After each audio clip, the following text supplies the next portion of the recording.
no turning back now. There's no turning back. Hello. Good evening. Happy Saturday. Self-Healing Saturday. We're having a good time. I hope you're having a good time. Hope you had a great week and a great weekend. And we're really excited to talk tonight about the kind of theme for next month in the Resolve community, which is self-devaluation. And I posted a complete GNM tutorial on the science part of self-devaluation, and that's what we want to talk about, is just the nature. I titled my video, The Biological Consequences of Low Self-Esteem. And I mean, I remember, I've heard about self-esteem my whole life and have considered myself as having low self-esteem at times, but for the most part, most people have never made a connection between like the biological consequences of something like low self-esteem.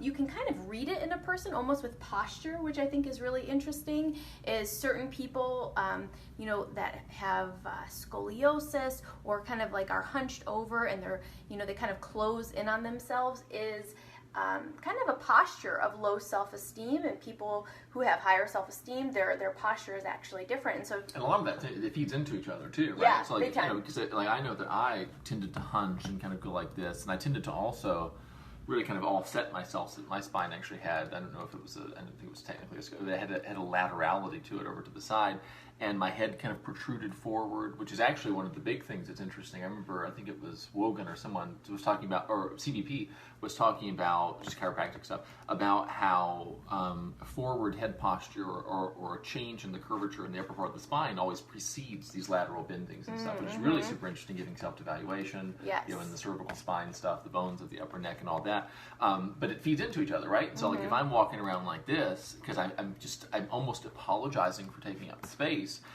and someone points that out to me, or, even if they don't point it out to me, people tend to treat us differently unconsciously based on how we carry ourselves, And the interesting thing about that I found, and I've been on the receiving end of this and on the giving end of this too, I don't have to set out to behave in a way that causes someone with low self-esteem to have even lower self-esteem. But I'll tend to do things that will perpetuate that if I'm not conscious of what I'm doing without even meaning to. And you don't have to be mean to that person, right? Maybe they just seem really shy or uncomfortable when you talk to them, so you avoid talking to them. They seem to not want to be talked to because, in some senses they don't, because it's uncomfortable for them. But the reason it's uncomfortable for them is because they think nobody wants to talk to them, and of course people then try to almost unconsciously, they pick up on that. And so I think it's an interesting example of how we just, as a general principle, evoke from other people behaviors in general that tend to confirm to us that whatever we're feeling about ourselves and other people is basically true. And it doesn't mean that it is true. It doesn't mean that they think that it's true, the other people. But it is this interesting unconscious ecology of interaction. You know what I mean? And so that was just kind of, or like I remember myself, like my head just stood way out in front of my body like this, and I had no idea. And I remember I was in a dressing room or something like that, and I noticed that my head just protruded way out in front of my body like that, and that was a big self-esteem thing for me. Probably I was apologizing for taking up space to begin with, and then one of these days I go into a dressing room and I turn around and I look, and I've got this, I've looked funny, I look a little unusual, and then that just contributed to even more self-esteem problems, and then I would try to stand up, but it felt so uncomfortable. I mean, it literally felt like I was going around like this, you know what I'm saying? I felt ridiculous, but it was actually because I was just standing normally, but I'd spent so much of my life kind of in this concave position. So, sorry, go ahead. Yeah. Hi, Kim. Good to see you too. So the, self-esteem has a biological impact. It has a biological consequence more than we even realized before. So more even than just cosmetically what it looks like, what your posture happens to look like. There is a physiological correlate. So in GNM, the basic premise is that every change of tissue, every adaptation of tissue, every time that there's something going on with the tissues of your body, there is something that preceded it. There is an emotional trauma, a conflict shock, something that happens that causes you as an organism to shift from la-di-da, everything's good, everything's okay, I'm safe, life is good, I've got food, all is well, to, oh, there is something wrong. There's something wrong with me. There's something wrong in my environment. I'm scared. Things aren't okay. Things just don't feel right. I don't feel safe. I don't feel comfortable. I don't feel okay. And that feeling is a communication. It's not isolated just into your mind. It's not just, there's not just a place in your mind where your feelings live. It's an entire physiological experience that's going on. And anytime you have a feeling, it's a communication to your body about what it needs to do. The cells of your body are waiting on you hand and foot. They are waiting to hear messages about what's going on in your outside world. And so you are delivering those messages via your thoughts, your feelings. And when you have something going on, when you are devaluing yourself, when you are not feeling good enough, you are not feeling up to the task, you feel like you failed someone, you feel embarrassed, you feel ashamed, you feel guilty, you feel like there is something fundamentally wrong with you, you did something bad happened, that has a biological meaning to your body. And what it means to your body, it's solution oriented. Your body just wants to deliver solutions. And so if you say, I'm weak, I'm not good enough, I'm not smart enough, I'm not strong enough, there is something defective or deficient in me, the communication to your body says, okay, we must get stronger. That's the solution. So you are feeling weak, you're feeling bad, you're feeling low. The body says, okay, well, we have to strengthen you. We've got to strengthen whatever the tissue involved in this devaluation. We've got to make it stronger. Now, biologically, the way your body does that is first with tissue loss. Ulceration of tissue, necrosis of tissue, loss of tissue. And the family of tissues involved in self-devaluation are the connective tissues, like the structure of your body. So this is your bones, your muscles, your connective tissues like ligaments and tendons and cartilage and fat and meniscus. And so the connective tissues of your body, also the lymphatic system and the blood vessels other than that of your heart. So those tissues, they're all of mesodermal origin. They're all controlled from the cerebral white matter of the brain. And when there's a devaluation, depending on the specific nature of the devaluation, the tissues of the body that are impacted, they start basically to have holes in them. They start to break down. And the biological purpose of this particular biological special program is reinforcement. So the body starts renovating this tissue. The way I describe it in the tutorial, which it just seems to make the most sense about why the body would do this, is if you were restoring or rebuilding a house. If you discovered that, a house was weak, it wasn't going to stand up to the weather, it was going to fall over, the first thing you would do, you wouldn't just put boards and bricks and things on the outside of the house. If you really cared about the house and you cared about its longevity and it actually standing up to some type of, trauma potentially, you would go inside. You'd go into the foundation. You'd take things off first before you started that restoration process. And that's what your body's doing with the bones, with the lymph nodes. It starts deconstructing tissue, making space on the inside so that it can reinforce. So once you resolve a self-devaluation conflict, the body sets to work rebuilding the tissues that were broken down. And so that's the restoration process. That's what you're trying to get to. The finished program is like permanent increase in size, permanent increase in strength, and ability to withstand future traumas. And so like lymph nodes, you may have a permanent lymph node that's bigger than the other ones because you had some type of self-devaluation early on in life. And I was actually just talking to someone the other day, and she's like, yeah, ever since I got the chicken pox when I was this, many years old, I've always had a big lymph node. And it's like, oh, well, you must have had some type of intellectual or injustice devaluation at that time that caused that particular lymph node to reinforce and get bigger, and so it's just been bigger your whole life. And so that's the purpose of it, is like now that lymph node is better able to process things because it's bigger in size. But the way I think about this, it's kind of interesting to kind of make sense out of it, because I'm sort of the experiential, perceptual, like that's like my kind of realm, is that translating things. So we as human beings, kind of the we that we experience ourselves to be, the thing we call like the ego, the I, the like psychological, experiential center, we have feelings. We experience ourselves as unworthy or worthy, or as embarrassed, or respected or disrespected, or sufficient up to the task or not. And you probably had an experience of feeling inadequate in some way or another, or feeling that someone else thought that there was something wrong with you, something was your fault. I mean, a lot of the time, that's one of the things actually I was just writing for the self-devaluation module, is like, there's a difference between reality and your perception of it. This is a very well established genius distinction, right? Between the map is not the territory, right? So the territory or reality is one thing, and then we have this conceptual map, or this kind of perceptual internal map that we use to navigate the territory. Like as organisms, as human beings, maps are really useful.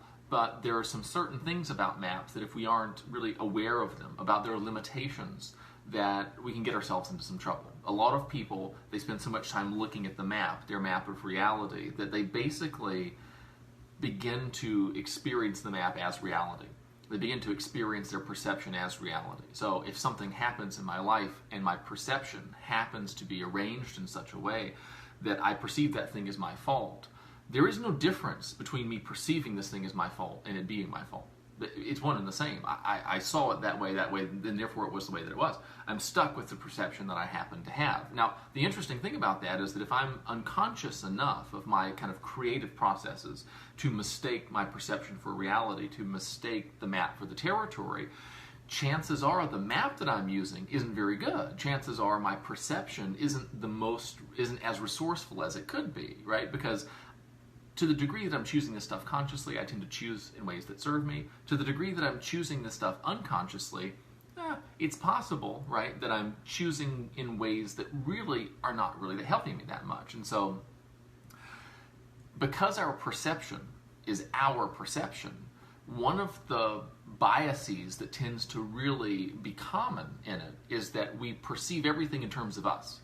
How did I cause this? It works both ways, positive and negative.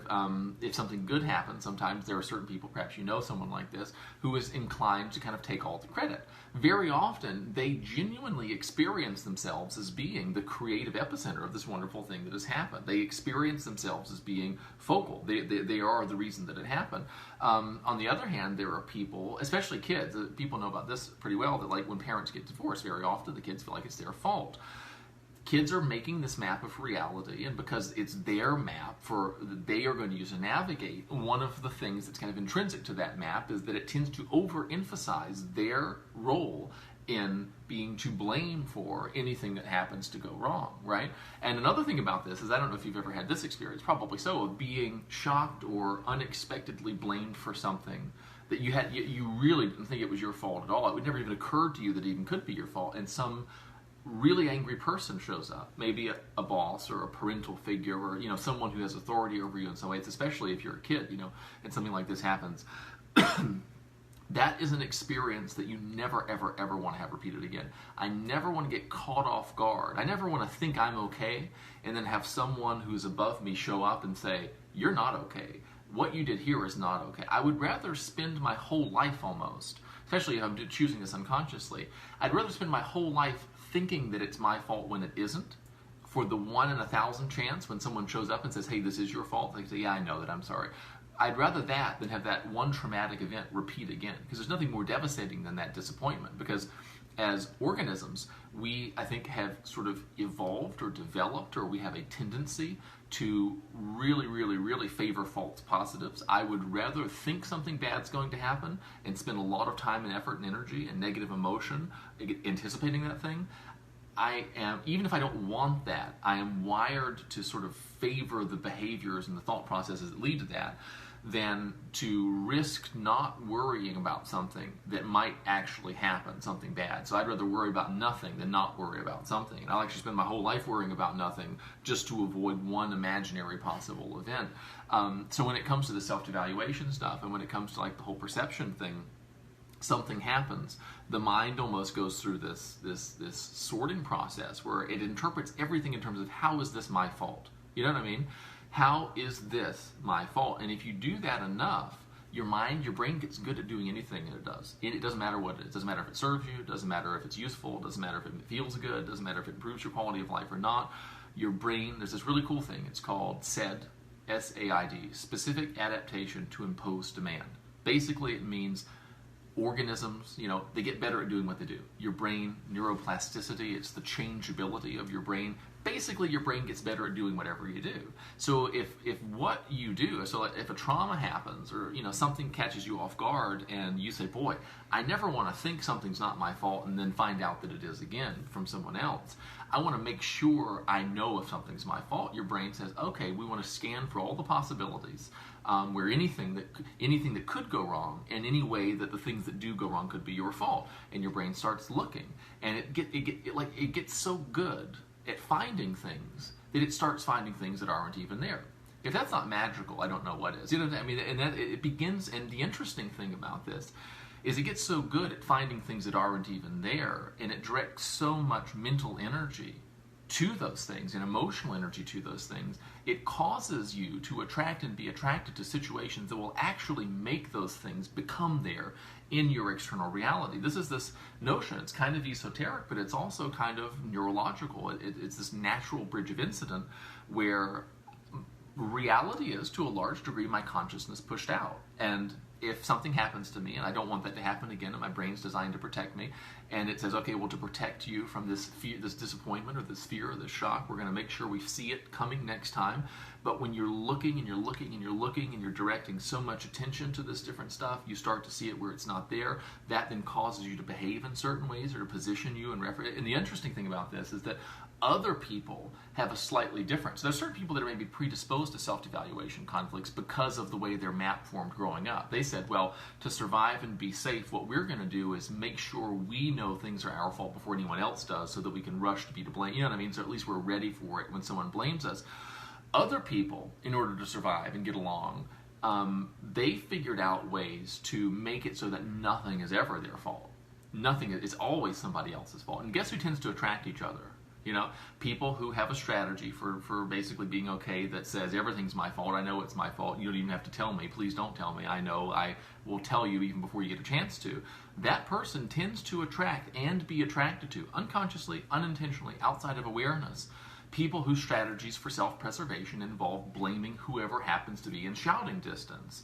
And, they make a really kind of nice dysfunctional pair. They reinforce each other in a really interesting way.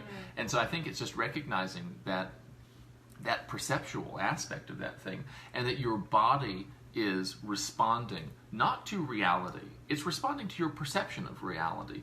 The whole reason that your perception exists is as a kind of interlocutor between your external environment and the tissues of your physical body. I think that's something so easy to overlook, is that the reason there is something that it's like to be us, from a biological perspective anyway, the reason that there is a thing called consciousness is that consciousness constitutes a communicative channel that allows external stimulus to be relayed to the tissues of the body, such that the tissues of the body can adapt within the range of the kind of the adaptive capacity that they have.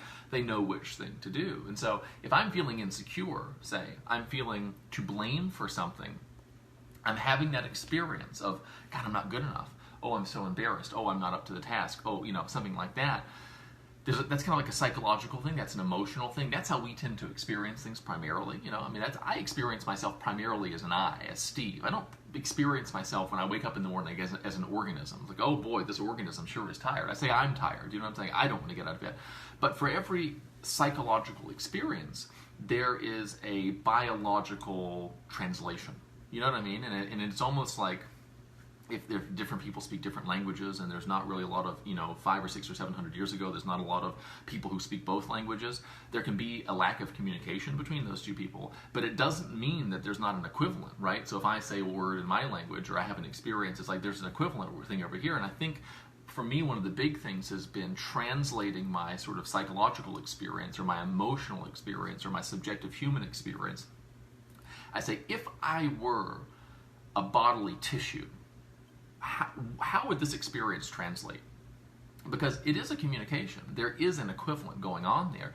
If I'm feeling really unworthy, if I'm feeling really worried, what does that translate into for a bodily tissue. So if I weren't an eye, if I was some muscular tissue or some skeletal tissue or whatever, what would this feeling turn into? What would this feeling constitute? What would the significant implication of this be? That's been very helpful for me in terms of relating to GNM and sort of understanding. Okay, why is the body doing all this stuff? Mm-hmm. Yeah, and when you are kind of getting a grasp of like, okay, this is a communication, I feel like it is such a powerful kind of pattern interrupt, because for so long we have these feelings, we have these negative feelings about ourselves, we beat ourselves up, we don't think that we're good enough, we're constantly self-critical, and we really don't see the connection between our physical pain, our mouthful of cavities, our degeneration in our spine, and this fibromyalgia. We don't see a direct connection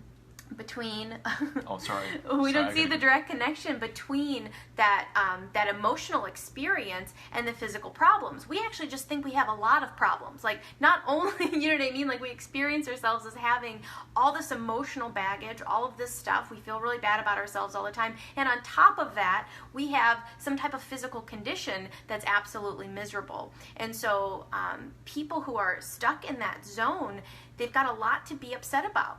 So not only do they feel bad about themselves all the time, they're physically in pain a lot of the time. They've got a lot of different diagnosed conditions. They probably frequently have to take medication or have to avoid taking medication and do something else, because they're kind of like caught in this cycle. You get in this very vicious cycle with self-devaluation conflicts because, and this is just, it's so eye-opening, especially with things like chronic pain and fibromyalgia. When you get into the healing phase, when you resolve the conflict, and so conflict resolution, which is what the Resolve program is all about, is helping you to be aware of conflict resolution. Because the thing is we're resolving conflicts all the time, because most of us are so distracted and we're so unaware. We don't know this communication is taking place. We don't realize that we're in conflicts. We don't realize that we're resolving conflicts. We're so separated from this understanding of the 5 biological laws and the law of 2 phases that we don't know.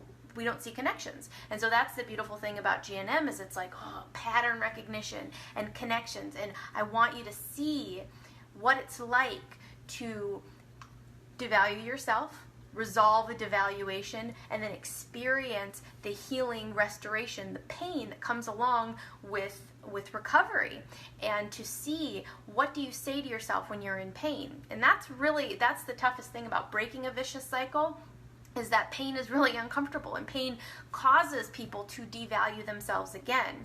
And so that's how you get stuck in that cycle, is when you're in healing, that means you've resolved the conflict, most likely unaware that you did it, and then you have pain, and then the pain causes you to devalue yourself because you're unable to do the things you want to do. And so then the cycle goes on. And so that awareness, first making the connection, that's the first step of the Resolve method, is recognition that this whole thing is going on, recognition that there is a connection between what you're thinking about, your emotional experience, and what's going on in your physical body. And that is such a huge thing to establish at first. And for some people, as soon as you see it, you can't unsee it, and you are able to recognize when you're devaluing yourself, and you're able to recognize the connection between your body and what your body is doing. And so that for me has been huge. But the thing is when these patterns are so ingrained, and when you've been doing it for such a long time, you don't know, it's kind of hard to figure out, how do I stop this thing? Because I feel like I'm still doing it. And that's really what Resolve is all about, is helping you to kind of piece apart what specifically is a self-devaluation made out of. What are the different components that go into whether or not you are in a state of I'm not good enough, and devaluing yourself and causing those tissue adaptations. And so it's like, that discovery, for me, it's been huge. I've just made so many connections between, you guys have known, we talk about this one all the time, is the shoulder pain with relationship problems. Another one that I think is so huge and so interesting is dental problems. So problems with your teeth is associated with a specific type of, it's a type of self-devaluation called a bite conflict, where you feel like you can't say what you want to say, and you're not allowed to bite, you're not allowed to express an idea or a thought. And I feel like going to the dentist has given me so many cavities, because when you go to the dentist, you are there in a vulnerable position with your mouth open, and they're judging your teeth, and they're asking you how many times you flossed and all of this, and I know that I'm in a state of major devaluation. I think literally any time I've ever been to the dentist, and I can't say what I want to say, and I want you to get your hand out of my mouth. And so, so yeah, that's just another one that I've noticed, that I'm like, oh my goodness, going to the dentist itself is a devaluation, causing degeneration of the dentin, of the actual tooth bone. And so that's just, I love it. I love everything about G&M, because it just makes everything make so much sense. And I think one thing that's, would you just leave it? Oh yeah, sorry. One of the things that's so interesting about the whole thing, and this is something to watch for, kind of a practical thing, kind of a meta consideration, is that if I have patterns that lead me or predispose me toward self-devaluation, conflicts, or just self-devaluing, just thoughts in general, I'm gonna bring those patterns into anything that I interface with in my life. And that includes discovering that there's a thing called self-devaluation, and that it can affect my body, right? So if I tend to devalue myself, I've got these unconscious patterns that I don't even know about, that lead me to perceive things in terms of, how's it my fault? What have I done wrong? What mistakes have I made? And all this different stuff. If I then learn, oh, my experience influences my physical body without even intending to, without meaning to. This isn't about being stupid or lazy or anything like that. It's about stuff that you do without realizing that you're doing it. And when you don't realize that you're doing things, you're not able to use the resources that you have to really consciously choose whether and to what extent and what way you're going to do it. You'll tend to experience information about self-devaluation in a way that sort of sets you up to devalue yourself. Oh, God, it's all my fault. I can't stop thinking about what I don't want. I can't stop telling myself I'm not good enough. Why am I not good enough? Just learn how to tell myself, learn how to stop telling myself I'm not good enough. And I think an awareness of that is just really super important. A big part of the change work that we do involves awareness. It's the core of everything that we do. And an interesting thing about using awareness as a means of changing, it works phenomenally well. I think it's the only really sustainable thing that creates the kind of lasting, profound change that people really desire and deserve. The interesting thing about it, though, excuse me, if I'm some way, and that way isn't serving me, if I tend to devalue myself, there's certain ways that I do that. There's things I say to myself, there are meanings that I assign, there are beliefs that are active in my life. There's stuff that I'm doing that's devalued, that's made out of something. There are activities that I'm engaged in without really realizing it that's leading to that happening. If I'm going to use awareness to change that, I have to find a way to become aware of myself, aspects of myself that aren't necessarily that great, that aren't really working for me, that aren't, they're not really serving me that well. I have to be able to see those things without defaulting into my unconscious pattern of devaluing myself for devaluing myself for devaluing myself for not being able to figure out how to stop devaluing myself. Do you see what I mean?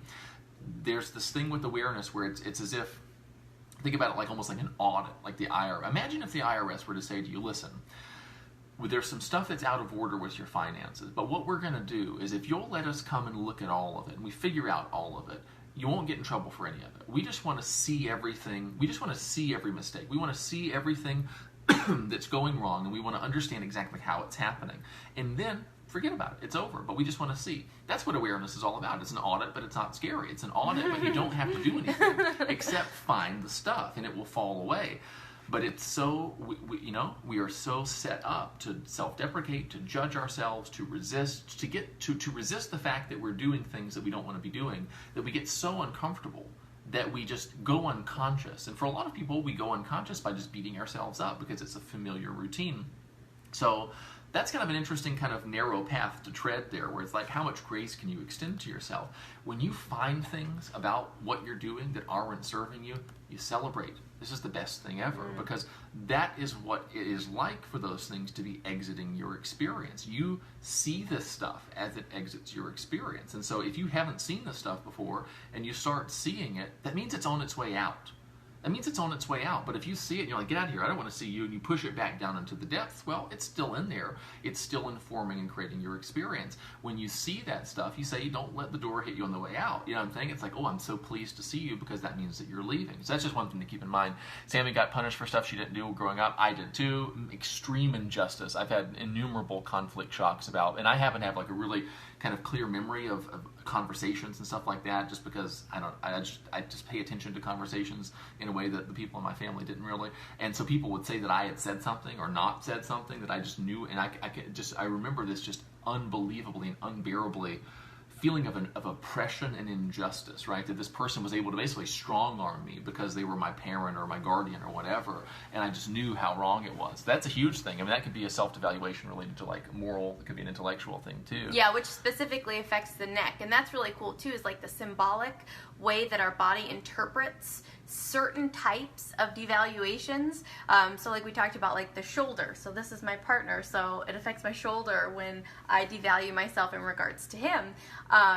But then like the neck responds to injustice or a moral conflict or an intellectual devaluation. The lumbar spine, like the low back, responds to feeling like shattered to your core, feeling unsupported. The hips are about overwhelm. The pelvis is in regards to something sexual. The elbow tends to be sports related. The hands, something having to do with dexterity, or if like you use your hands for your job. I mean, every single thing, it's so meaningful. So meaningful. Like, and the relevant things there are the kind of embryological threads that connect the psychological experience to the relevant tissues. That's the cool thing about it, is that there are these, that the organism as an ecology, it's like the subjective personal eye, but then there's also these really ancient tissues that have all this interesting stuff going on there too. Someone, Kim said about, law of attraction, it's all my fault. My big thing about that, and this is something that we have to really adjust for, because in my world, for me, fault just doesn't exist. It's not, like if you think about it like as a concept or currency, like we deal in currencies and we exchange things and we use them to kind of communicate. That's one that just isn't accepted for me. And so my whole thing about that is, if fault didn't exist, what would it be instead? So let's just pretend that it does, because for a lot of people it seems very real. You can pretend anything into existence. And so, like, I know, like growing up for me, like avoiding fault was a big deal, and so I was very attuned to fault. And if someone was having a conversation with me and it started to sound like they were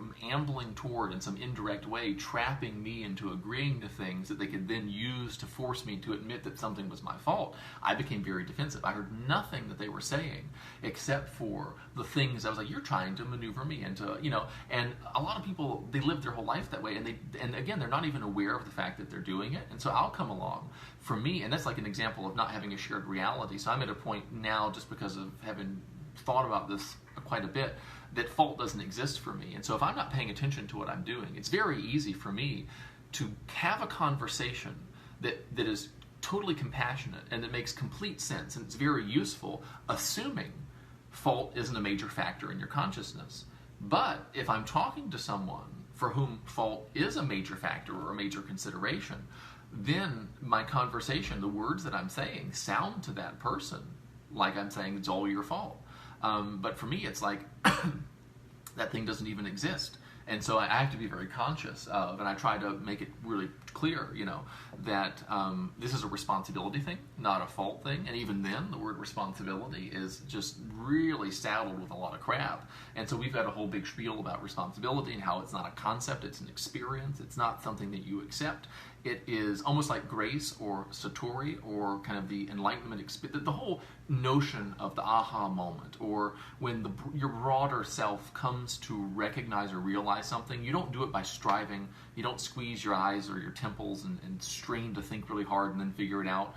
You let go, and then an awareness or a new perspective kind of descends upon you. That's really how responsibility works. It's something that you discover. It's not something that it's not a bitter pill that you swallow. Excuse me. And it's really a resource. You come, you say, oh, and when you see it for yourself, it is enlightening in the truest sense, that your experience lightens up. You say, oh, it was me. I mean, I remember when I first started to recognize that some of my really negative feelings towards you in arguments or things like that all that anger or that frustration or that indignation or that like put outness not when you told me, hey, that's coming from you, because that doesn't work. But when I actually saw it for myself, like you said, I couldn't unsee it, and it was kind of like my computer just went, But when it sort of assimilated that, okay, that's interesting. That makes sense to me. No one forced me to do it. It was an experience, and like all experiences, that you can cultivate them, but you can't force them. They have to kind of be a balance of something that you do and something that happens to you. Yeah, and that's kind of how I feel about everything with learning GNM. Is like, okay, so you're not saying it's my fault that this is going on. You're saying that it's coming from me, therefore I'm the one that can do something about it. Because like, for healing to take place, it has everything to do with your experience. For you to make that shift, no one can do it for you. And so when you truly understand that it's all going to come from a change in your perception, it's going to come from a change in your experience, a change in what's being said inside your head all day long, clearly you're the only one who's able to respond in that manner. No one else can do it for you. And so when you really like let that settle in, and you let that take hold, and you see that every thought that you think, it doesn't feel like a choice, or it didn't feel like a choice before, but now all of a sudden it does. It feels like I get to choose what I think about and what I focus on. And what I think about and what I focus on, it matters, not just because,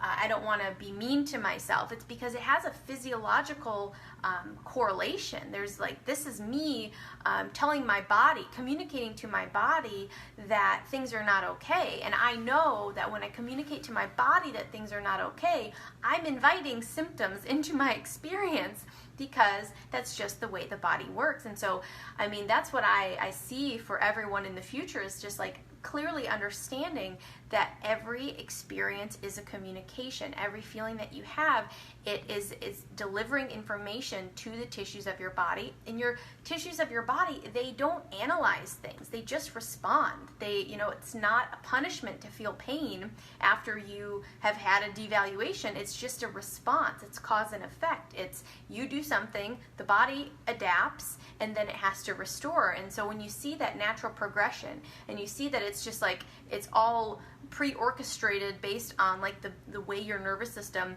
has developed and the way it's built, you start to work within that model. Because for so long we just didn't realize, no one told you when you were a child how you feel matters, and how you feel is communicating to the tissues of your body about what to do to keep you alive. And so now that we know that communication is taking place, we have to communicate more mindfully. We've got to think about what we're thinking about, and we've got to ask ourselves, at the end of the day, is what I'm thinking about right now, is it sending a message to my body that I'm safe, that everything's okay, that all is well, or that there's danger, that there's something threatening around here, that there's something wrong with me or something wrong out here? And if that's the case, your body has no other choice but to adapt its tissues, because it only cares about keeping you alive. That's the way it's programmed to keep you alive. And it's kind of like, when you just look at it from that perspective, you start seeing, oh, I'm the only one that can change this. I'm the only one that can send a new message to my body. I'm the only one that can make this any different. And that's why GNM is like the ultimate empowering paradigm above any other paradigm out there, because every other one is like, if you eat this and you do this and you take this treatment and you do this, then you might be okay later. And you're not going to ever really know. But when you understand how this works, it's like, it's in my hands. I can control what happens in my body based on how I choose to respond to the events of my life. It's interesting for me because it's a kind of it's an interesting sort of, it's very scientific. It's very with the embryology and with all these connections and these tracks and all this different stuff. It's also very spiritual in a sense, because what it involves in an indirect and interesting kind of way is an expansion of your experience of yourself, or who you really are. You know what I'm saying? It's an expansion of consciousness. So one of the things I do in my work with people in terms of just kind of like organizing experience is, there's the me I experience myself to be during normal waking consciousness, right? There's sometimes when you're meditating, you go into interesting altered states or whatever, but there's the me that I generally experience myself to be. if I'm driving in the car, if I'm, ordering something to eat, if, just like having a normal everyday conversation. Then there's the whole of who I am. And you can probably relate to this. There are states of consciousness, there are things that you can be aware of, things that you can be in tune with, or in tune to, or in tune with, and you can get in tune to these things, but you're not always there. But those things exist even when you're not necessarily in contact with them. And it's interesting as I begin to, so many people, they experience themselves as a separate ego riding around in a bag of skin. That's how Alan Watts called it, right? Is that there's an I that lives somewhere behind the eyes, and it's a little man or woman, and he's kind of like driving this, meat suit around, and the physical body sometimes doesn't cooperate with you. It gets after you. It sometimes even seems like it's trying to kill you. All of this stuff can happen, and you kind of feel alienated in that way. You kind of feel in danger. You feel dissociated, I guess, almost in a sense. You feel like, what is it? I am a stranger. What is that? I a stranger and afraid in a world I never made. Thank goodness, I don't think I could have come up with that. I wanted to say the word alone for some reason, but that whole thing, this sensation. You know what? It's interesting. As a human species, our dissociation from the world, the physical world, and the way that we kind of treat and interact with our environment, whether it's our local environment or the kind of world environment, really mirrors, I think, our dissociation from our physical selves. We feel almost estranged from our physical selves. And sometimes it's interesting that we really kind of abuse our physical selves. We mine it for pleasure, we mine it for work, or we mine it for all these different things.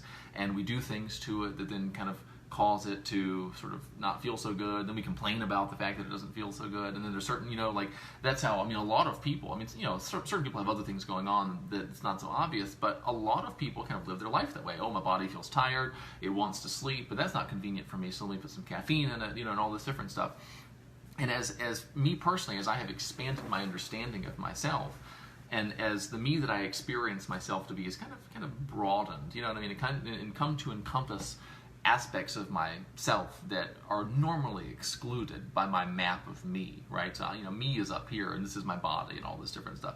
As I've kind of become more kind of open borders in that respect, and I've kind of like broadened my sense of self, a lot of things have happened. I've experienced myself as more powerful. I've experienced myself as more responsible for things.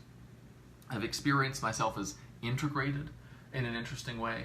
I've started to ask myself questions about, okay, if this thing that I don't like that's going on in my body or whatever, if this is a response, just hypothetically, if this is a response to a communication that has come from me, the me I experience myself to be, what am I communicating? How am I communicating it? How can I communicate something different? And what's really interesting about that is I start to do that in my interactions with other people too.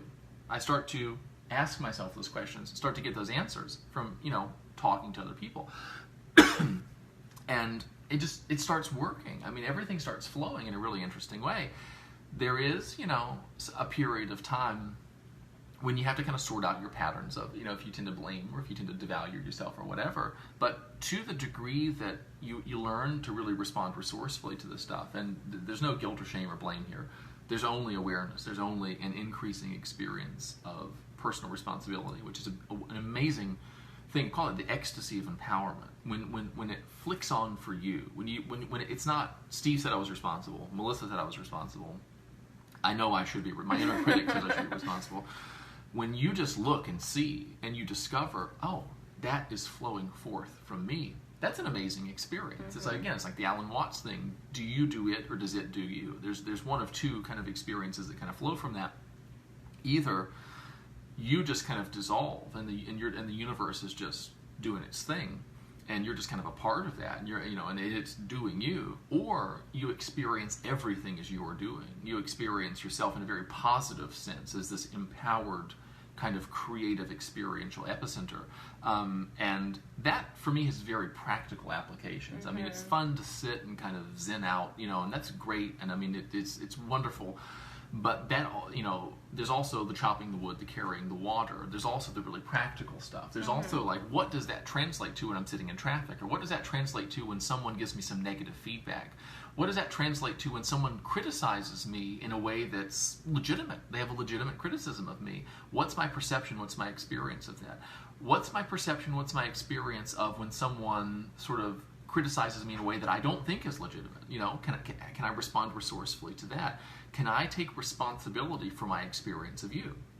Can I take responsibility for my experience of whatever it is that you're doing? To what degree can I make sense out of allowing myself to be as powerful as I am? And that for me is, all of the details of GNM really are specific channels or explanations or elucidations of exactly how we are powerful in those ways.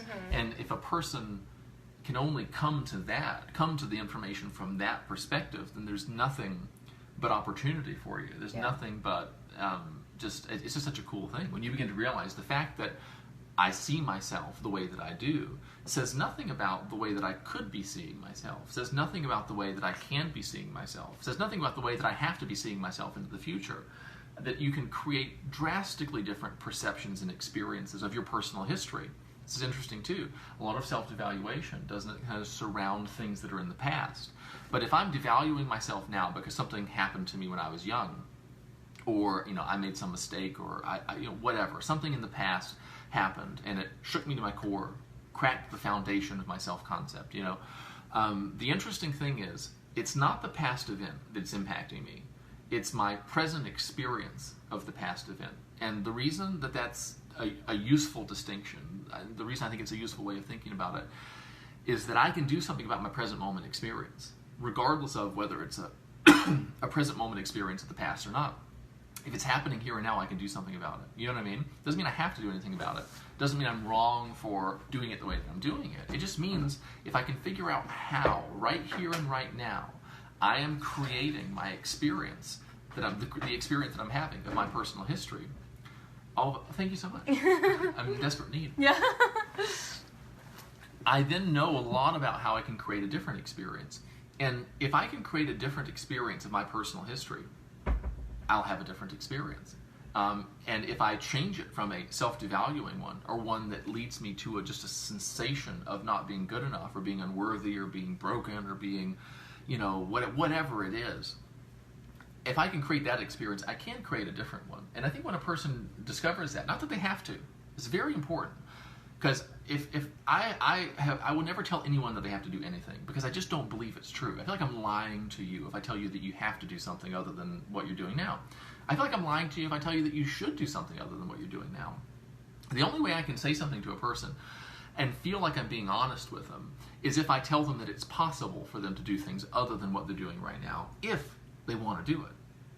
And it's just the possibility. That's the thing that hangs me up. When someone says, no, it's inevitable that I feel this way, I just sort of go, I guess if you want to create that for yourself, or if that's what you want to believe, that's okay, but if you don't want to believe that, we can help you with that. That's the thing too, is that there's this for me, it's got to start with this just imminent respect for your sovereignty and your life experience and how you're going to do this thing. And it's got to be completely consent driven. It's got to be completely, I'm interested to know what you can tell me about changing my experience of this. I want to change my map of reality. I want to think about my map as a map. I want to relate to this stuff in this way. Then it's okay, we can do this thing. We can get this thing going. But if it's got to start with you, because the whole thing's about conscious choice. And if we've got to snatch some personal power from you to coerce you into doing things that will enhance your personal power, that doesn't really make a lot of sense to me. It kind of sets up it's just an inconsistent precedent. You know what I mean? It's got to be a conscious choice of yours, and it's got to feel good to you, and it's got to be something that you say, okay, this sounds like the thing because making yourself the measure of all things really is the beginning of all this stuff. And if you make us the measure of all things, to start, because we said so, then it doesn't work, because that's just kind of perpetuating that same old thing. I don't know what to do. I'm not good enough to figure this out on my own. Let me find somebody who's smarter, or someone who knows more, or someone who's, it's no, that's a perpetuation of this whole thing. If you decide to work with us, or to do Resolve, or to just watch these videos and comment, which we appreciate so much, if you decide that you trust yourself enough to decide that that's what you want to do, now we're going in a good direction. It's almost not the behavior choices that you choose. It's the degree to which you're consciously kind of like experiencing your agency for what it's like to be you. And you're saying, okay, given the fact that I'm in charge of all of this stuff, what do I want to do right now? I think I'll do this and see what happens. And then I think I'll respond resourcefully to that. Yeah, and a lot of people just don't know how to approach that sort of autonomy and that kind of freedom, especially when they've got a health condition, because they feel incapable of understanding what's going on with them. And they feel like they are deficient. They feel, oh, there's something wrong with my body. I'm not a doctor. I'm not a scientist. I don't know what's happening with me. I need to go to someone and I need them to tell me what to do in order to fix me, which again, that's more self-devaluation. That's more, I don't know what's going on. That's more, I'm not good enough. That's more, please help me, tell me what to do. And that's actually the next topic I kind of want to get into, because it's so, this thing that Dr. Hammer discovered is just absolutely amazing and phenomenal. What we think of as metastasis, what we think of, what is told to us regarding cancer moving around the body, he found that there is very little evidence for what medical science says regarding metastasis of one, cells breaking off from the original cancer and then going somewhere else. His whole model within GNM, metastasis is seen as additional conflict shocks. So very commonly, someone gets diagnosed with a cancer, let's say, just example, a breast cancer. And it's the diagnosis shock can hit a person in many, many different ways. And so all these secondary cancers that are most commonly found in the lymph, in the bone, the lungs, the liver, all are from additional conflict shock. So like the lung is a death fright conflict, because a diagnosis to many people equates I'm going to die, and so they get that fear, and that causes the proliferation of extra lung tissue. Now, the bones and the lymph is what we're focusing on with the self-devaluation, is that when you have a cancer diagnosis, that is, oh my gosh, I can't believe this happened to me. What's going to happen to my body? You feel devalued, like the fact that there's something, if you have a tumor, like that feeling of having something wrong with you, that you are defective, deficient, there's something wrong with me, and then the fallout of, having a surgery, perhaps a mastectomy, and all of the devaluation just surrounding the trauma of like the whole cancer process, it makes sense that a person's lymph and that their bones would be involved in a certain region, because the person is feeling so profoundly not okay, not enough, feeling guilty, feeling bad, like that their family has to deal with it, and the financial costs. It's a terrible experience for an individual. People who go through this are like emotionally, and we know that they already had some type of emotional trauma to begin with, or else the cancer, the tumor, whatever was there wouldn't be there to begin with. And then they have, the shock of the diagnosis, and then and then the fear. And that's a lot of the biggest fear of cancer people find, is that, oh, not only it's here, but we've got to do something about it, and it's got to be extreme, because we don't want to leave any cells, because those cells could go somewhere else, and that it's like that unknowing, that fear that it could go everywhere, that causes people to take really drastic measures in that time. And so, that's where medicine is all surrounded about fear and what could happen and what might happen, and we better do this, and we better do this stuff that logically, consciously doesn't make sense to us, but it seems to be the only or the best option that we have available to us. And so a lot of people make decisions that they don't want to make, but they feel backed into a corner. They feel like they can't make any other decision, like they've got to do what's suggested to them, because they don't have any other model for understanding. Yeah, it's that time in the video where it's always about if you watch 45 minutes on in a regular basis. First of all, thank you. Second of all, that our dog, I don't know if you can even, I don't think you can hear. I don't know. Can you hear our dog over here writhing around on the ground, like sneezing and stuff like this? Sneezing, because he always, shaking. Hishmol, exactly. Yep. So it's really interesting stuff. Self-devaluation is a really interesting one, and also the whole thing about like. And GNM, it may be fairly unique, right? In that there might not be necessarily a shock associated with it. It can be kind of like ongoing. thing, right? Yes. So that's something I read that Dr. Hammer said about self-devaluations, is that they can be more subtle than like that moment in time where you just like were totally caught off guard and totally shocked. It can be more like ongoing. It can be more just like a subtle thought of, oh, maybe I shouldn't have done that. Oh, it doesn't have to be a huge kind of life-altering like shock that happens. And sort of the way I think about that is that normally, so the conflict shock is the thing that precipitates what's called the special biological program, which is what usually gets diagnosed as like a disease or an illness. So from the German medicine perspective, the diabetes or the whatever it is a deliberate biological program that is initiated in response to something called a conflict shock. And one of the things about these conflict shocks is that, like, let's say here's the threshold for a conflict shock occurring. If something happens, it only goes up to here. It's all or nothing. It's kind of like it's kind of like the principle of like nerve cells firing. It's like if you get 99% to the threshold required to make a nerve cell fire, it doesn't happen. With self-devaluation, though, I think what's being said is that if this is the threshold and one little event happens here, and then a couple days later something else happens, and then like your life situation, that it can kind of be additive, so that you can have a couple of different, your parents didn't look at your drawing, your parents were a little upset that I don't know, something else happened, and you went to school and someone didn't like you, and that it can kind of add up, and that there can be a decision made about self or a belief formed or something like that. And I mean, I can remember so many different things as like a little kid. This is a funny story. I should tell a funny story. When I was in preschool, I had my first girlfriend. Her name was Heather, and I remember meeting Heather. This is a good story. She showed up in preschool, and she had this like plaid dress on, and she had ribbons in her hair. Lovely, just really nice. And she dropped something, and I bent down to pick it up, and she bent down to pick it up, and we knocked our heads together. I mean, it was stupid. It was like a movie, right? And so for about 3 or 4 hours, we were just in heaven, right? We had this relationship that was just perfect. And she had stockings on. I mean, she had patent leather shoes. I have a very clear recollection of this girl. He's got weirdly vivid memories of being like a young child. No idea what her face looked like, right? But I remember her attire very clearly. And then some other jerk showed up. Some other new kid showed up. And all of a sudden, Heather was smitten with this kid. And I can remember being really just like super miffed about this whole thing. Like I was like really upset about it. She was mean too. She was one of these ones, maybe you know someone like this, who it wasn't enough for her to have her new boyfriend and say, we're not boyfriend and girlfriend anymore. She had to bring him around me all the time. Like if I'm over here in the sandbox playing with my pirates, it's like she had to bring this kid around and like make a big show of it. Say, hey Steve, look at me and so-and-so. I think his name was Ryan. All my nemesis as a kid was Ryan. Sorry if there's any Ryans that are on here, as I've gotten over it. But anyway, that kept going on. But I remember, I mean, it's a hilarious story in retrospect. But at the time, it was excruciating. It was awful. You know what I'm saying? I have no doubt there was a self-devaluation that happened then. Numerous other situations. Precisely, Sammy. That echoes my sentiment. That is exactly how I feel, or how I felt anyway.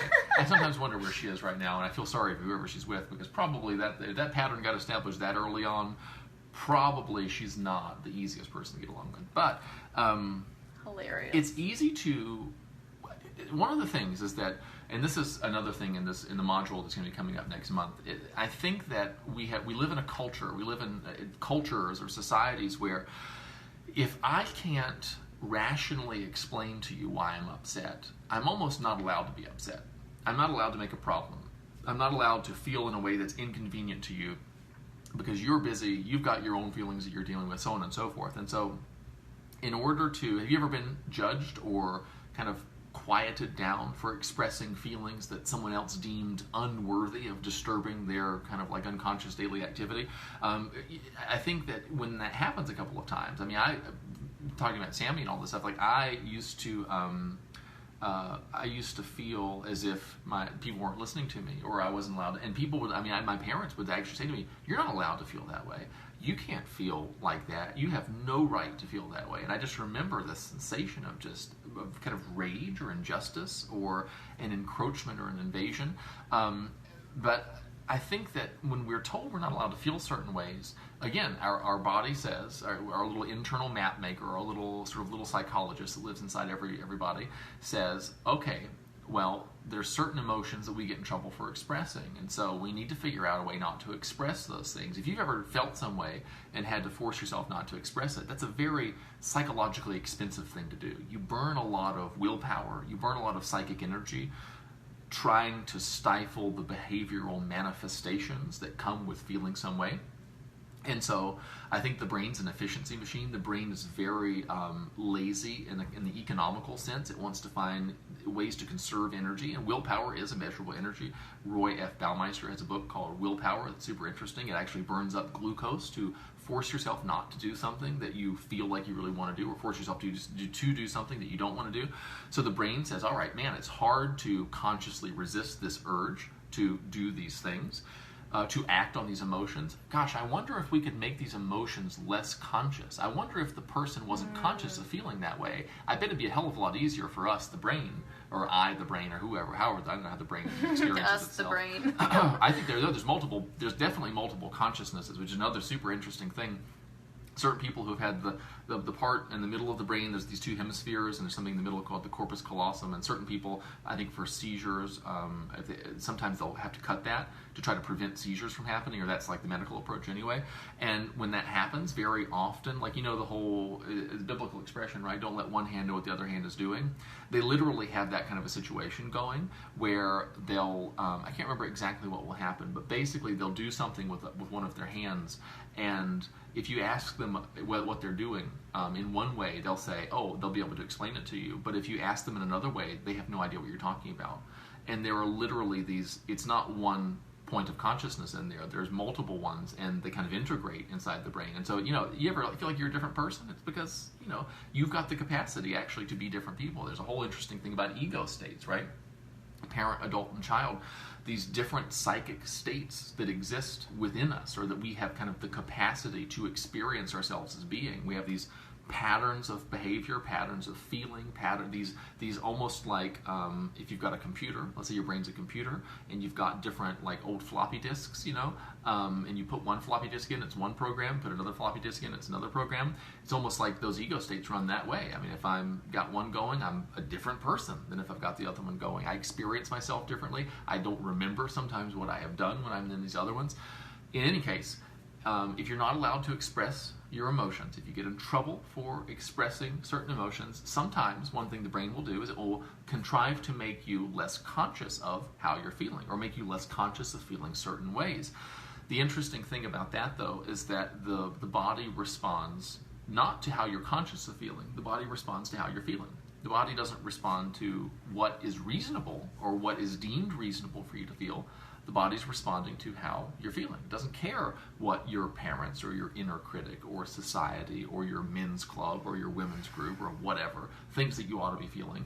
If a 3 out of 10 is the generally agreed upon acceptable level of negative emotion to experience when you drop eggs on the floor, and you experience a 9 of 10, guess what your body responds to? You know what I mean? It's like, I mean, or if you're, I don't know, if your kid gets sent home from school because he got into a fight or something like that, and, you know, it's like, oh, that's no more than a 4 out of 10. Well, if it's a 9 out of 10 for you, your body is responding to 9 out of 10. And I think learning to really, to really begin to honor the reality of how you're feeling versus the socially acceptable, closest approximation is important.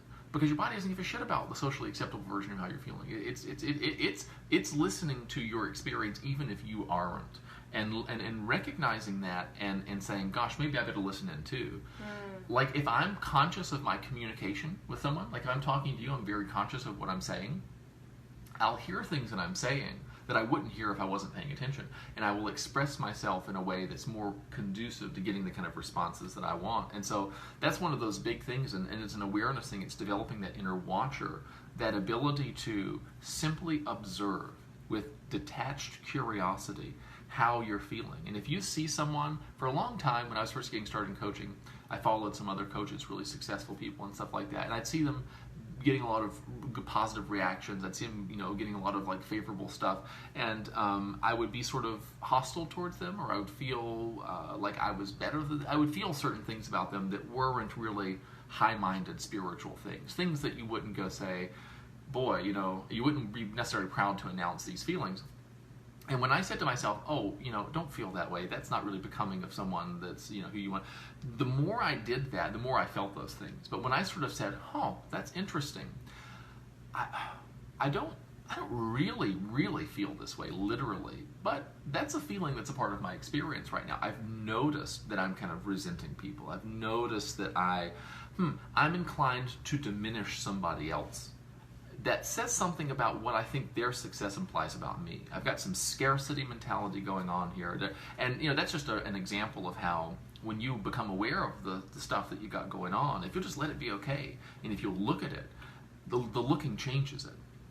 It begins immediately just to kind of start falling away. And I think that recognizing there's nothing about you that can't change, it was for me like carte blanche for judgment-free awareness. As soon as I realized there's nothing about me that can't change, I said, bring on the shit. I want to know every dysfunctional thing about me. Let it bubble up. Yeah. I don't care. What do I care? Oh, sometimes I'm a jerk. Sometimes I talk way too much. That one's still kind of on its way. I'm still kind of hanging around. Sometimes, sometimes I get really defensive with people. Sometimes, you know what I mean? Like sometimes I'm kind of self-important in a negative way, which is, I think, like inverse egocentrism. This whole thing that's like, this is, they're coming after me. How is this an attack against me? How is this an evidence this person doesn't like me? How is this a sign that something's gone wrong, that they don't like me? And I thought that they did all that different stuff. As I see myself doing all of that, I just say, oh, that's one of the things that I'm capable of doing. That's one of the things that I used to do. It's not upset. I mean, whatever your thing is, if it's jealousy or if it's anger or if it's self-worth issues or whatever, who cares? It could just as easily be something else. It just means you're capable of doing it. Everyone's capable of doing it. And if I'm not doing the dysfunctional shit that you're doing, it's just because I'm too busy doing dysfunctional shit that's my own personal stuff. I'm capable of doing all of the weird stuff that you do, and you're probably capable of doing all the weird stuff that I am.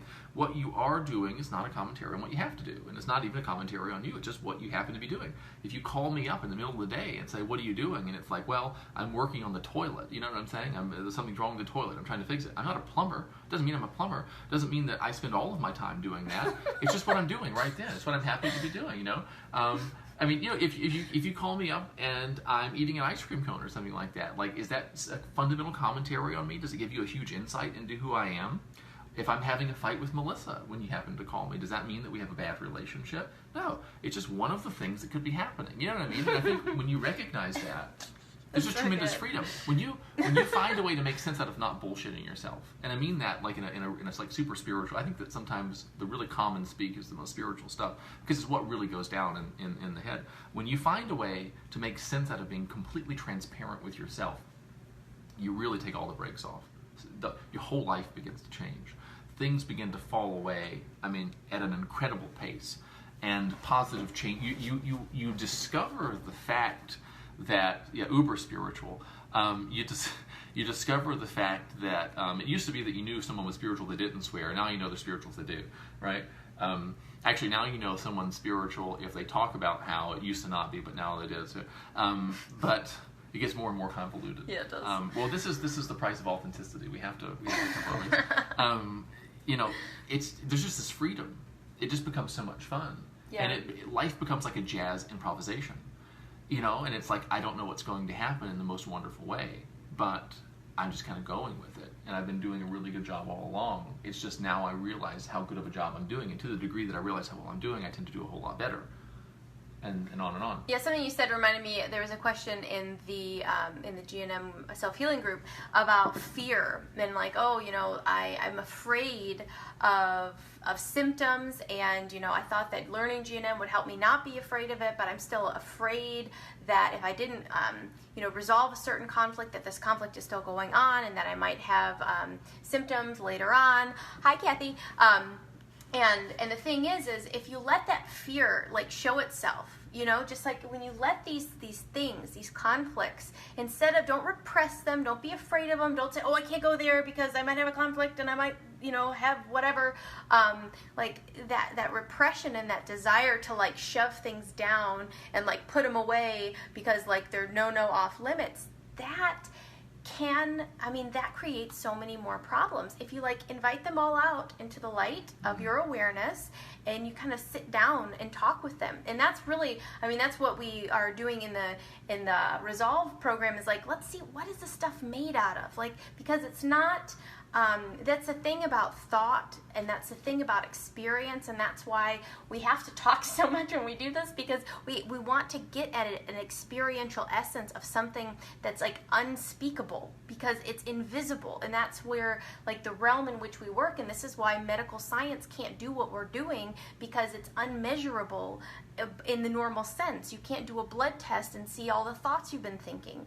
You know, there's not the technology that exists that can do that yet. And so we've got to be these experiential technicians and use this thought technology and bring these thoughts out and analyze them and look at them and figure out what is it that's keeping this fear alive? What is it that's keeping this particular conflict alive outside of my awareness? Because once you see it, when you see the components, when you see what it's made out of, oh, it's made out of me believing this about myself in the world.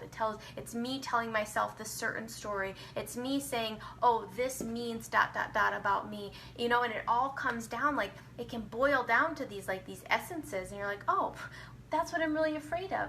It's hidden, but really what I'm afraid of is being alone, or really what I'm afraid of is death. And then when you get down to it and you really figure out like what fear of death is made out of, you can actually deconstruct it, and it literally dissolves. It dissolves, it goes away.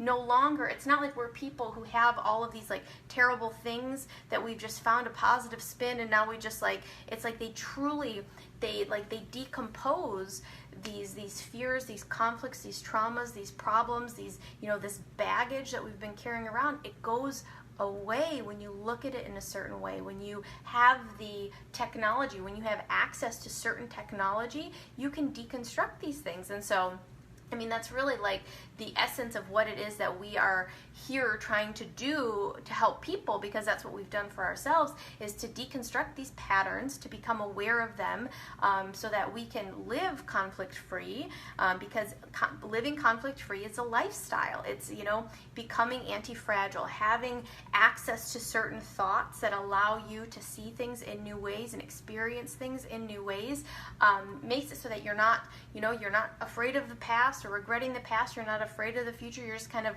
able to confidently live in the day-to-day, and you're aware of what you're saying to yourself. You're aware of what it's communicating, and so that's where, like, you know, it's not about shoving, it's not about repressing, it's about bringing everything into the light of your awareness. And we try to do that in a systematic way, and that's what the Resolve program, the Resolve community, and the modules that we put in there are all about. It's like a systematic approach to doing this for yourself, so you can figure out how to do it for yourself, so you never have to rely on anybody, a therapist, a coach, a doctor, anybody to like do it for you. It's like, here, use these tools, here, put these in your toolbox so that you have access to them should you come across this type of conflict, should you create an experience for yourself that you don't like and you're really wrapped up and tied up in knots.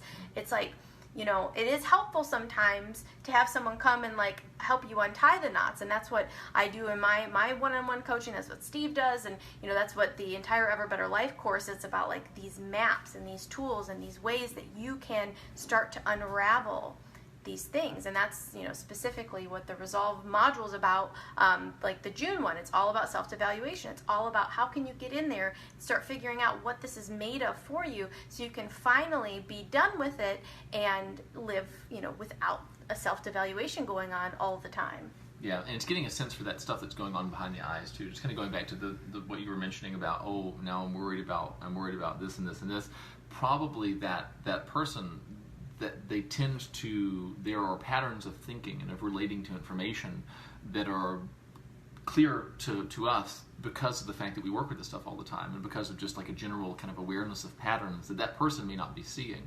So I bet that they may be sort by problem, or they may be sort by impossibility, or if they come into contact, they get some news, or they find something out, they might, in other areas of their life, tend to immediately perceive potential issues or potential problems. And it's not wrong, it's just one of the ways. I mean, I used to do that all the time. Now I only do it some of the time when I'm not looking. But when you begin to see, oh, this feeling of being stuck, or this feeling of being disempowered, this feeling of being incapable of doing anything, of being stalemated, that's what it feels like to pay attention to what I don't want in this specific way. That's what it feels like to scan for what can go wrong. It's not what it feels like for something wrong about to happen, for there to be something wrong that's about to happen. That's not what it is. It's when I run my brain this way, when I think about when I get an answer and then have you ever gotten an answer from someone and immediately scanned it for like, okay, they told me this, okay, how can I find a problem, or how can there be a problem? It feels like you're doing due diligence. It feels like you're really just trying to fully understand. But if it's continually perpetuating the same kind of undesirable state in you, and it's not really moving you kind of towards where you want to be over time, I found it really useful to stop and to say, this is my doing. You know, what if I'm not feeling the way that I'm feeling because I'm lacking some key information? What if I'm feeling the way that I'm doing because of something about my relationship to information? What if I have, what if there's something, isn't there always something else? That was the thing for me, is that there was always some unknown thing that if I did know it, then I would have enough to get started.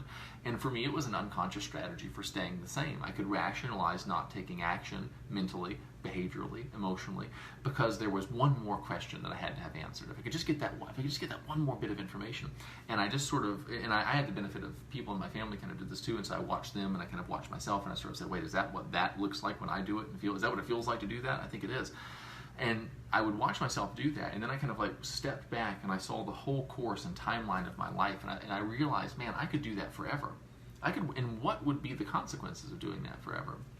And that's just kind of that awareness thing. Mm-hmm. And I think it's something else too, that a lot of times, everything always makes sense in the full context in which it's happening. So if you're relating to information, or if you're creating feelings that aren't really serving you, well, God, why would I do that? Well, there is a really good reason. And, if you saw it in the full context, it would make sense. So we can figure out why exactly you're doing it. Or if you're willing just to say, I don't need to know exactly why I sometimes do things that don't serve me. It's good enough for me to know that if I had the whole story, I would completely understand it, and that I'm not stupid, and I'm not broken, and I'm not bad.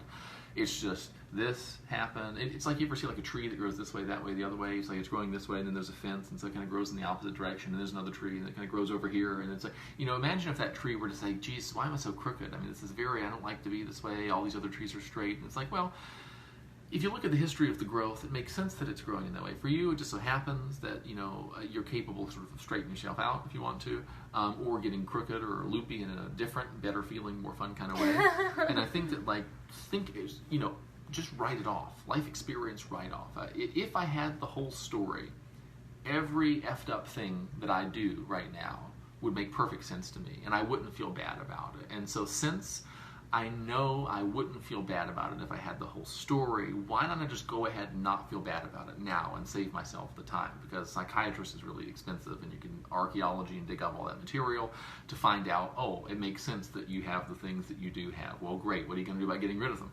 Get rid of them first. And then when you're feeling wonderful, if you still want to figure out why it's all there, okay, there you go. Everyone, you got to have a hobby. But that just for me is the best way to do it. It makes the most sense. And for me, it gives me just sort of carte blanche. I just sort of say, well, God, why was I so, here we are, it's 2018, I've been working on this stuff for a really long time. Why would I have been rude to Melissa like I just was? Well, if I want to take get that little tiny thread and get some tweezers out, and I want to pull it all the way back to when I was 2.5, and I saw my dad say something to my mom, or who is that helping? Is that helping you? It's not helping you. Is it self-indulgent and it doesn't even feel good? Just skip it. You know what I'm saying? See exactly how you get to that point. Well, how do I do that? Well, I don't pay attention to what it's like to be me. I neglect my internal state.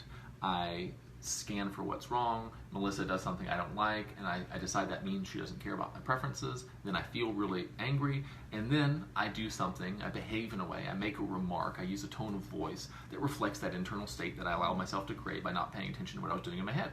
Oh, that's how I do that. How do I do something different? Well, I pay attention to what I'm doing. I pay attention to the quality of my experience. If I think a thought about you, or just about my reality, you're just a part of my reality. If I think a thought about my reality that doesn't feel good to me, I stop and say, it doesn't feel good to think that thought. It doesn't feel good to believe that about that person. It doesn't feel good to assign that meaning to what just happened. That's a me thing. I think I'll do something different. And you do something different, and then you feel better. The quality of your experience improves. And then your behavior just automatically improves. Your meaning assignment gets better. Your self-concept gets better. Everything begins to fall into place. It's a really simple thing. You just have to make yourself the measure of all things, which is sort of difficult because it's the exact opposite of what everyone in sort of religion and in society and in the family context. Everybody has told you, look here, just do this. Just do what I need you to do, and we'll be all right. All right. Just show up to school. Just do this. Don't contradict me. Do these tasks. Show up at your job. What do you got to do? Listen, I don't care about how you feel. I don't care about what you think about. Just be here from this time to this time doing this thing. You know what I mean? And we're fine. No one ever said make yourself the measure of all things and see what comes from that. No one ever said make sure you improve what it's like to be you. And so you're not really necessarily that good at it if you're like most people, just because you haven't spent a lot of time working on it, but again, specific adaptation to imposed demand. As you start asking your brain, your mind, yourself to get better at monitoring the quality of this experience and making sure that it gets better and better, it starts to happen. And Sammy's a great example of that, right? Like, it's just this continual, it becomes more and more effortless. It becomes more and more just what the brain does. So instead of showing up onto the experiential scene and there's a big mess that you've got to try to clean up with positive thinking, you show up to the experiential scene and it's this beautiful garden, and you go around and you sniff the flower. You say, oh my God, this is so great. Oh, what it's like to be me is so wonderful. Oh, I feel so great, I'm going to do a workout. I feel so great, I'm going to write a book. I feel so great, I'm going to build a course. I feel so great, I'm going to call my friend. I feel so great, I'm going to go and it, you know what I mean? And people think you're a great person, and it's like, no, I'm just tending to the well. I'm just really kind of like improving what it's like to be me, and I'm sort of pouring from a full cup in that regard. And that's sort of what all this stuff is about, really, right? Beautiful. Hi, Leah. And yes, Kim, he is the master of the analogy. I really like that tree one. It was lovely. Oh, thanks. So thank you guys for tuning in tonight. We love you all so, so, so very much. We hope that you take the nuggets, whatever, spoke to you, and that you use them, and that you apply it, that you put it in your mind, and you try it on, and you figure out, how is this useful to me? How can I use that to improve my experience? Because that is what this is all about. Because talking to you improves our experience. We like it. It feels good. We use these, create these useful tools, we use them, we try them out, and then we give them to you, and we hope that you create amazing experiences with them. And so that's why we do this. And so if you want a specific systematic approach to conflicts and conflict resolution, we invite you to join Resolve. It is a monthly membership program where every single month we give you our systematic approach for a certain type of conflict. There's a tutorial video, notes, a journaling workbook, and a guided meditation that you get to kind of help you through this process. And it's really fun and awesome. And we've got a private group for that too, where we do a monthly workshop. And so it's really great. It's really fun. We're kind of just starting it. And so it's a great time to get in, because the price will go up every month. And so if you want to kind of lock in the founding member monthly fee, enroll before the end of the month. And then, so you can check that out. And if you need anything, let us know. Send us messages. We love you, and have a great night. Good night.